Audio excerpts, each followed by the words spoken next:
আজ 16ই ডিসেম্বর, মহান বিজয় দিবস। 1971 সালের এই দিনে 9 মাসের রক্তক্ষয়ী মুক্তিযুদ্ধের অবসান ঘটে। পরাজিত পাকিস্তানি হানাদার বাহিনী আত্মসমর্পণ করে ঢাকার রেসকোর্স ময়দানে। বিশ্বের মানচিত্রে জন্ম নেয় স্বাধীন ও সার্বভৌম রাষ্ট্র বাংলাদেশ।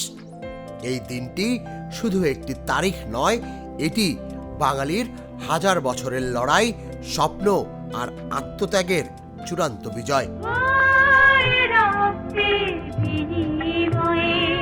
1971 সালের 25 মার্চের কালো রাতে শুরু হয় ইতিহাসের নির্মম অধ্যায়।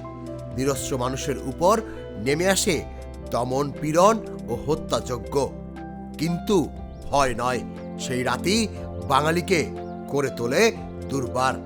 কৃষক, শ্রমিক, ছাত্র, শিক্ষক সবাই অস্ত্র হাতে কিংবা সাহস বুকে নিয়ে ঝাঁপিয়ে পড়ে মুক্তিযুদ্ধে। 9 মাসের যুদ্ধ ছিল শুধু রণাঙ্গনের নয়, ছিল বেঁচে থাকার লড়াই। তরুণ মুক্তিযোদ্ধারা গেরিলা আক্রমণে ভেঙে দেয় শত্রুর মনোবল। গ্রাম থেকে শহর, প্রতিটি পথে ছিল রক্তের ছাপ, প্রতিটি ঘরে ছিল অপেক্ষা আর আশার গল্প।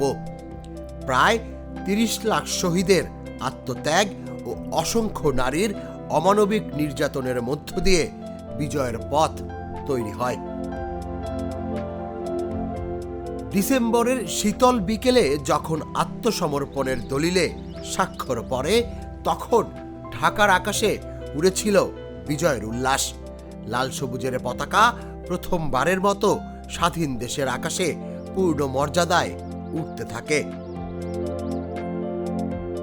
আজ বিজয় দিবসে ইতিহাসের সেই দিনগুলো আমাদের মনে করিয়ে দেয়, স্বাধীনতা কখনোই সহজে আসে না। এই বিজয় আমাদের গর্ব, আমাদের দায়। মুক্তিযুদ্ধের চেতনায় দেশ গড়ার অঙ্গীকার নিয়েই আজকের বাংলাদেশ এগিয়ে চলেছে। তুষার ইসলাম, জাগো নিউজ।